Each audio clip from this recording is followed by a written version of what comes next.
Hello everyone, नमस्ते, जय श्री राम। आज हम अफ़गानी सलवार की कटिंग करेंगे और स्टिचिंग भी। तो सबसे पहले हमारे पास ये फैब्रिक है। फैब्रिक हमारा पतला है, इसलिए हम इनर का यूज करेंगे और सबसे पहले कटिंग करेंगे इनर के ऊपर। तो चलिए, मैंने इनर को फोल्ड कर लिया है 4 तह में। अब ऊपर से हम 1-1.5 इंच छोड़ देंगे और निशान लगाएंगे। उसके बाद इस निशान के ऊपर 1 इंच छोड़कर टोटल लंबाई लेंगे।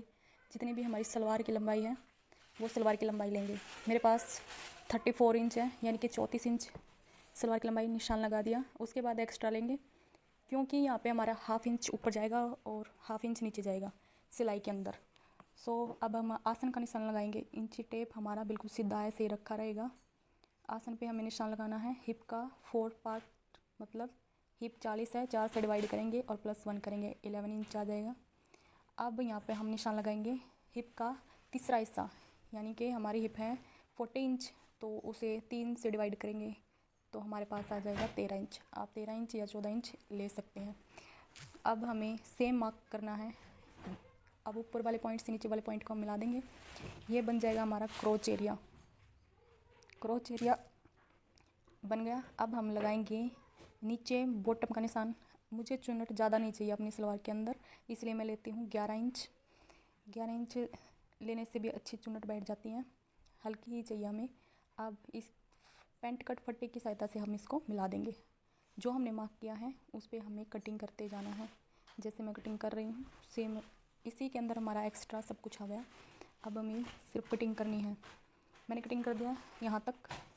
अब जो मैंने ऊपर साइड 1 इंच लिया था, 1 इंच हमने क्यों लिया था, क्योंकि हमारा पीछे का एरिया आसन वो बड़ा होता है और आगे का कम होता है।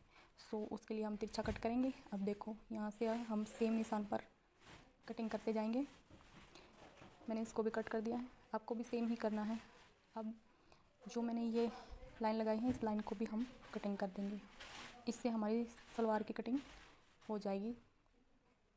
अब हमको फ्रंट के 2 पार्ट उठाने हैं।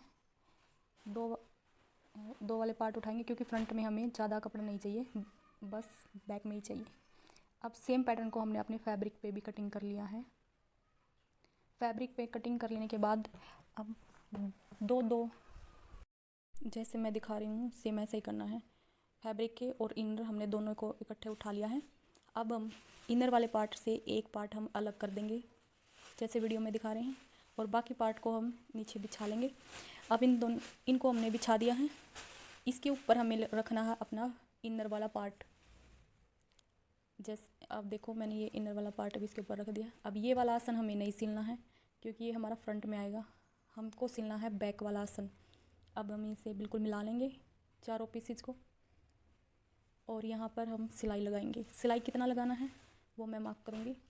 अगर आप इस तरीके से सिलाई लगा के अपनी सलवार को स्टिच करते हैं तो फिटिंग बहुत अच्छी आएगी, आपकी सलवार उठेगी नहीं। यहाँ से यहाँ तक ही हमें सिलाई लगानी है। सिलाई लगा ली है, और सिलाई लगाने के बाद इसे ओपन कर लेंगे। ओपन करने के बाद हमारा फैब्रिक और इनर दोनों ही अलग अलग हैं। इन दोनों को जोड़ने के लिए आप सिलाई भी लगा सकते हैं, और मैंने यहाँ पर ग्लू का इस्तेमाल किया है इन दोनों को पेस्ट करने के लिए, ताकि मैं जब भी सिलाई लगाऊँ तो ये अच्छे से लग जाए, हमारा कपड़ा ऊपर नीचे ना हो। तो मैंने ग्लू की सहायता से फैब्रिक और अपने अस्तर को पेस्ट कर लिया है। इसके बाद जैसे मैंने यहाँ पे किया है सेम मैं दूसरे वाले पार्ट पे भी कर दिया, तो इससे हमारा ऑल राउंड फैब्रिक जुड़ गया। अब हम 4 इंच चौड़ी पट्टी लेंगे बेल्ट के लिए, और अपने फैब्रिक को करेंगे उल्टा। उल्टा रखने के बाद पट्टी को भी हम उल्टा रख देंगे, और जैसे मैं दिखा रही हूँ वीडियो में सेम इस तरीके से हमें स्टिच करना है। इसके ऊपर सिलाई लगानी है। अब जितना भी मेरे पास एक्स्ट्रा फैब्रिक था तो मैंने उसे कट कर दिया है, ताकि हमें पता लगे हमें इतना ही चाहिए। अब यहाँ से एक पैर की सिलाई करते हुए हमें जाना है। सिलाई कर देंगे। सिलाई करने के बाद कुछ ऐसा दिखेगा। अब हमको लेने हैं इलास्टिक। इलास्टिक हमें इसके अंदर 1 इंच या 1.25 इंच भी ले सकते हैं, क्योंकि हमने 1 इंच छोड़ा था। अब ऐसे फोल्ड करते हुए हमें दूर तक ऐसे ही इलास्टिक स्टिच करते जाना है। मैं ऐसे ही सिलती हूँ। अगर आप सिलना चाहते हो तो ऐसे सिल सकते हो, पहले स्टिच कर लेना और बाद में इसमें इलास्टिक इंसर्ट कर देना।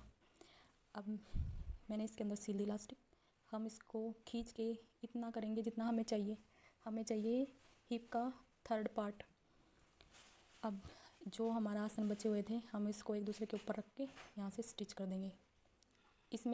इस आसन में भी इतना ही सिलाई लगानी, पूरा नहीं सिलना है, सिर्फ 1-1.5 इंच छोड़ के ही सिलना है। ये हमने स्टिच कर दिया। अब नीचे बॉटम में हम अपने फैब्रिक को सेम पेस्ट करेंगे ग्लू की सहायता से। आप चाहे तो यहाँ पे भी सिलाई लगा सकते हैं ताकि हमारे दोनों ही फैब्रिक एक साथ रहे। अब हम इसके ऊपर कपड़ा पेस्ट कर देंगे। ये मैंने पेस्ट कर दिया है। अब इस वाले पेस्ट वाले पार्ट पे ही हमें छोटी छोटी चुन्नट डालनी है। चुन्नट आप कैसे भी डिज़ाइन में डाल सकते हैं। देखिए चुन्नट डाल ली है। अब मैंने 1 इंच चौड़ी पट्टी पोंचे के लिए पट्टी ली है। अब यहाँ पे सिलाई लगानी है और इसको सीधी साइड ला के फोल्ड कर देना है और इसके ऊपर फिर सिलाई लगाएंगे। आप 2 से 3 सिलाई इसके ऊपर लगा सकते हैं। लगाने के बाद हमारी सलवार कुछ ऐसे दिखती है। अब हमारा मेन पार्ट रह गया लास्ट सिलाई का। लास्ट वाली खींचेगा नहीं। अगर इस तरीके से आप लगाओगे तो आप ये ट्रिक पैंट में भी यूज कर सकते हैं। बॉटम में हमने निशान दिया अपना 5.5 इंच और ऊपर भी हमने थाई के अकॉर्डिंग नाप दे दिया। अब इन दोनों को हम मिला देंगे। जिस तरीके से हमने यहाँ पे सिलाई लगानी है और जैसे हमने इसमें बताया सेम पार्ट हमने दूसरी साइड भी करना है। अब इन दोनों को भी हम मिला देंगे।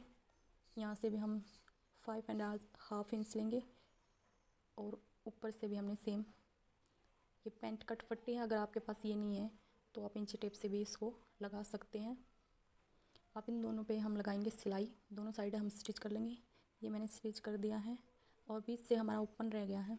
अब ये जो ओपन वाला पार्ट है इसको भी हम स्टिच करेंगे। इसे कैसे करना है, दोनों पॉइंट को उठाना है और सेम पॉइंट को मिलाना है एक दूसरे के साथ।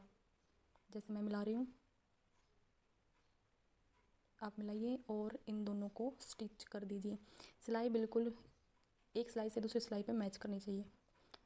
ये बन गई हमारी सलवार, अफ़गानी सलवार। आपको कैसी लगी है? अगर आपको मेरी वीडियो अच्छी लगी लाइक करिए, सब्सक्राइब करिए और बेल आइकन भी जरूर दबा लीजिए ताकि मेरी वीडियो की नोटिफिकेशन आपको मिलती रहे। अगर वीडियो पसंद आती है तो हमें सपोर्ट जरूर करें।